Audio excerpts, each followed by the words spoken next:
नमस्कार। Current affairs की प्रमुख खबरों को देख लेते हैं। 16 अक्टूबर को विश्व खाद्य दिवस के रूप में मनाया जाता है। विश्व खाद्य दिवस किस लिए मनाया जाता है? क्योंकि इसी दिन 1945 में 16 अक्टूबर 1945 को विश्व खाद्य और कृषि संगठन की स्थापना की गई थी। उसी की स्थापना को याद करने के लिए विश्व खाद्य दिवस मनाया जाता है। यहाँ पर मैं आप लोगों को एक चीज़ बताना चाहता हूँ कि आप लोग कन्फ्यूजन की स्थिति में मत रहिएगा।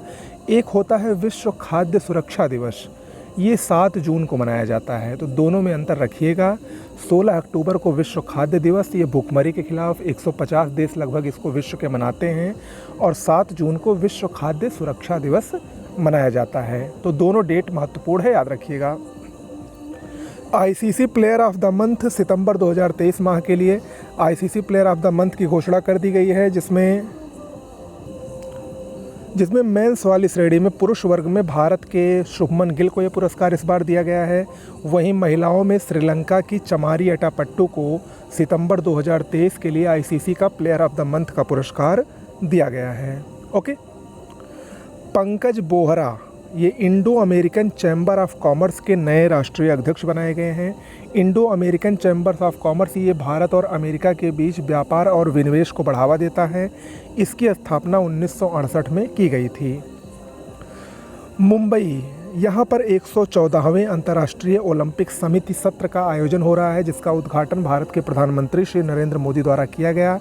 भारत में ये दूसरी बार है जब इसका आयोजन हो रहा है। इससे पहले 1983 में नई दिल्ली में इसका आयोजन हुआ था। यानी अब 40 साल बाद फिर से भारत में अंतर्राष्ट्रीय ओलंपिक समिति सत्र का आयोजन हो रहा है। इस सत्र के दौरान भारत के प्रधानमंत्री नरेंद्र मोदी ने इच्छा जाहिर की है कि भारत की धरती पर ओलंपिक हो, और उन्होंने 2036 के लिए भारत को मेज़बानी देने को कहा है। अगर सब कुछ सही रहा तो भारत 2036 में ओलंपिक की मेज़बानी कर सकता है पहली बार। माइकल डगलस ये हॉलीवुड के अभिनेता हैं, चर्चा में हैं क्योंकि इनको 54वें भारतीय अंतर्राष्ट्रीय फिल्म महोत्सव में सत्यजीत रे लाइफ टाइम अवार्ड से सम्मानित किया जाएगा। 54वां भारतीय अंतर्राष्ट्रीय फिल्म महोत्सव ये गोवा में जल्द ही शुरू होगा।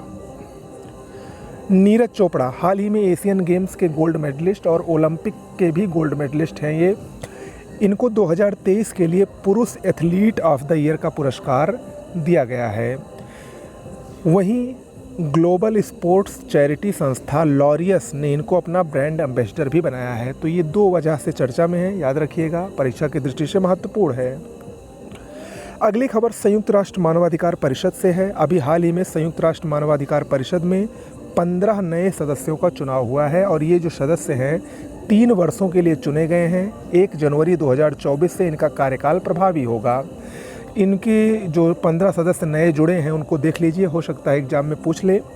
जापान, चीन, फ्रांस, ब्राज़ील, इंडोनेशिया, ये 5 देशों का नाम जरूर याद रखिएगा, महत्वपूर्ण है। साथ में Kuwait, Netherlands, Bulgaria, Cuba, Burundi, Malawi, Ghana, Albania, Cote d'Ivoire और डोमिनिकन रिपब्लिक, ये जो 15 देश हैं ये संयुक्त राष्ट्र मानवाधिकार परिषद के नए सदस्य बने हैं।